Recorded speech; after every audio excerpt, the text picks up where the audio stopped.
Welcome to the 365 Travel View! In this travel video, I am taking you to Great Wall of China, a wonder of the world stretching over 13,000 miles of history, stone, and legend. Today we explore it in the quiet, serene beauty of December.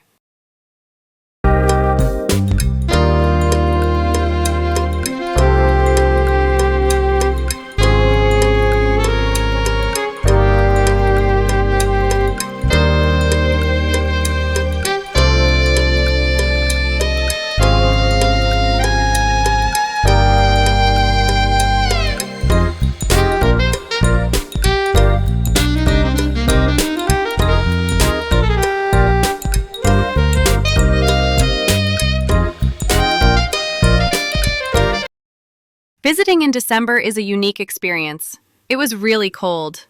The Great Wall of China in winter is more than a landmark. It's a journey through time and beauty. Every season tells a story. Wrapped in a blanket of snow, the surrounding mountains look like a landscape painting. From here, the wall snakes over the hills, disappearing and reappearing like a dragon guarding the horizon. Winter brings an advantage. I was thinking the crowds may be fewer. But what I saw was the crowded Great Wall of China. Ancient stones glisten under a gentle winter sun. Every step was taken slowly as we could not move, as the crowd was packed going up and down. As I climbed the steps, I thought each stone telling a story of centuries past, of emperors, soldiers, and travelers who once walked this same path. The watchtowers, standing tall against the winter sky, offer breathtaking views. From here, you can imagine the ancient signals once sent across the mountains, connecting distant lands.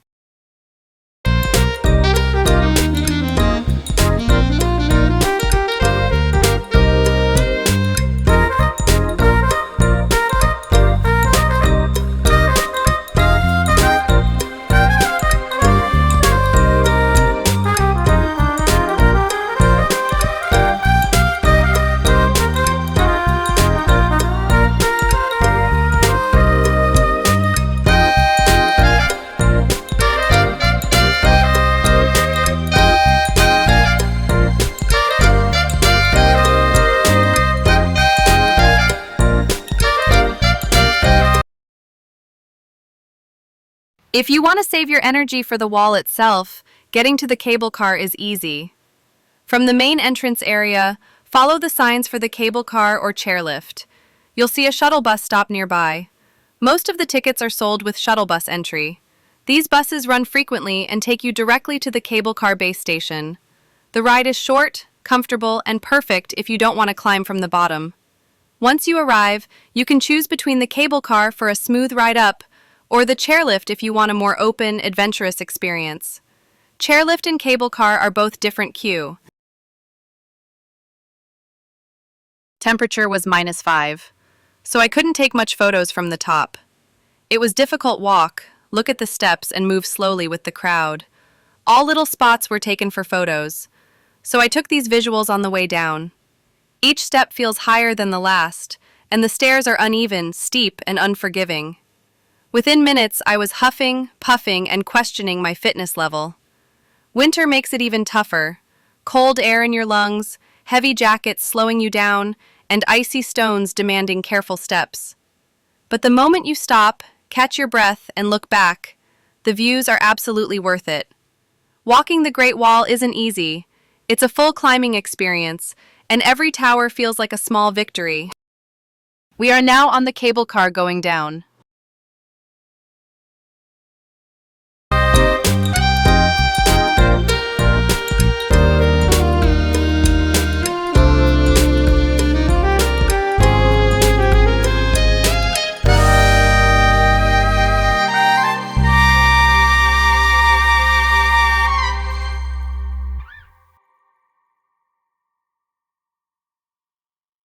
To make my visit even easier, I booked my Great Wall entrance ticket in advance through trip.com. It was simple, fast, and guaranteed my spot. No long lines or last-minute hassle. Having the ticket ready meant I could focus on the adventure, enjoy the scenery, and start exploring right away. At the entrance, you'll notice 2 lines, one for the cable car and one for the chairlift. The cable car is fully enclosed, offering a smooth, comfortable ride with panoramic views, perfect for winter or windy days. The chairlift, on the other hand, is open air, giving a more thrilling experience and a closer connection to the crisp mountain air. Reaching the top feels like stepping back in time.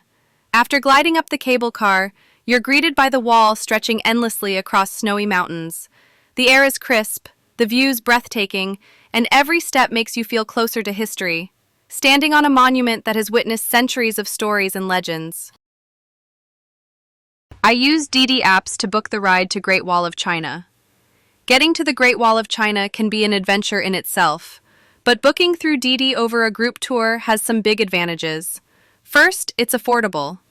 Unlike group tours, which charge per person and often include added fees for guide services or set schedules, a Didi ride lets you pay only for the distance you travel, meaning you can share the cost with friends or family for even better value.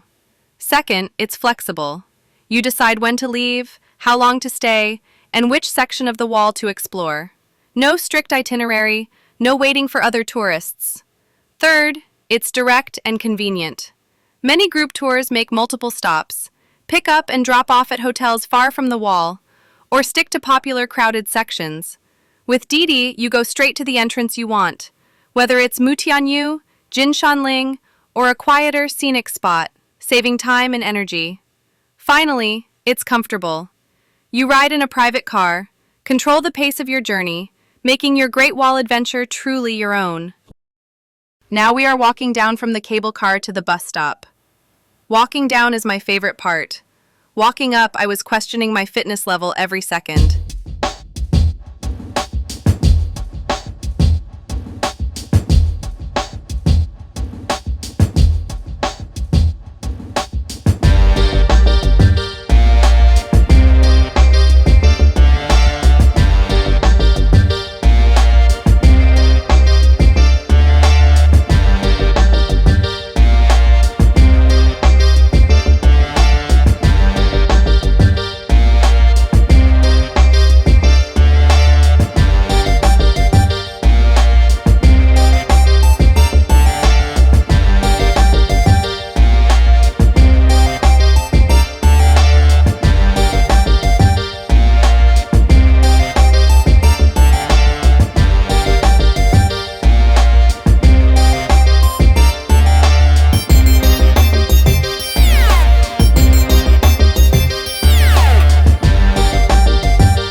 After exploring the wall, you'll find a few food options near the entrance and along the way.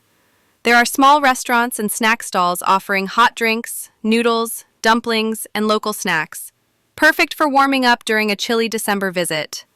While it's not a full dining experience, it's convenient for a quick bite before heading back down.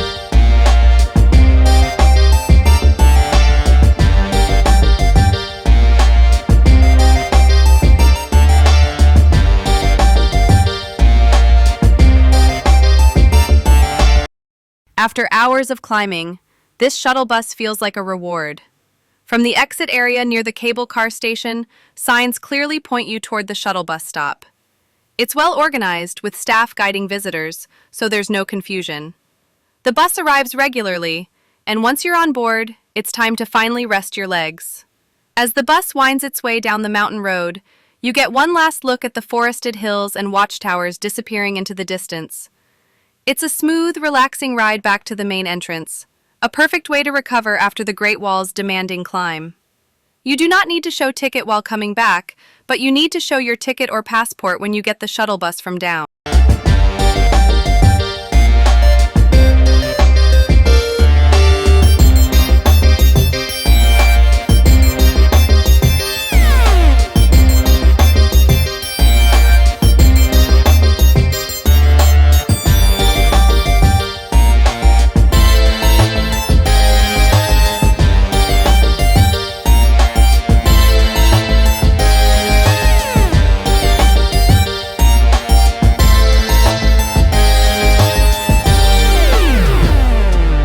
Back at the bottom, the atmosphere completely changes.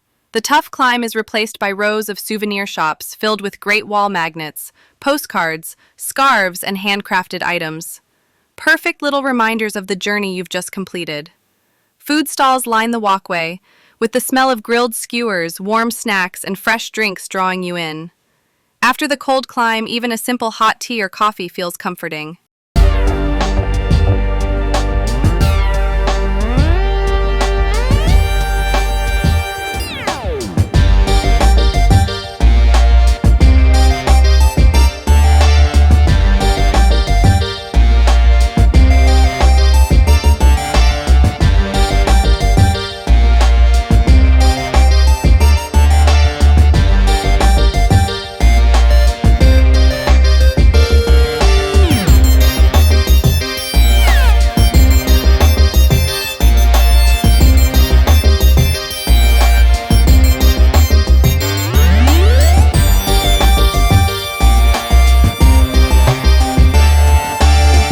After a memorable visit, taking a taxi or Didi back to Beijing usually takes about 1.5 to 2 hours, depending on traffic and the section of the wall you visited. It's a comfortable ride, giving you time to relax and enjoy the scenic route back to the city.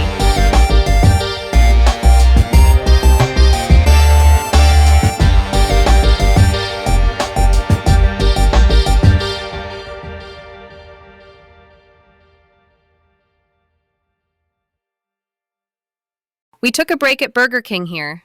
It was very crowded, but using translation app, we were able to use self-service kiosk.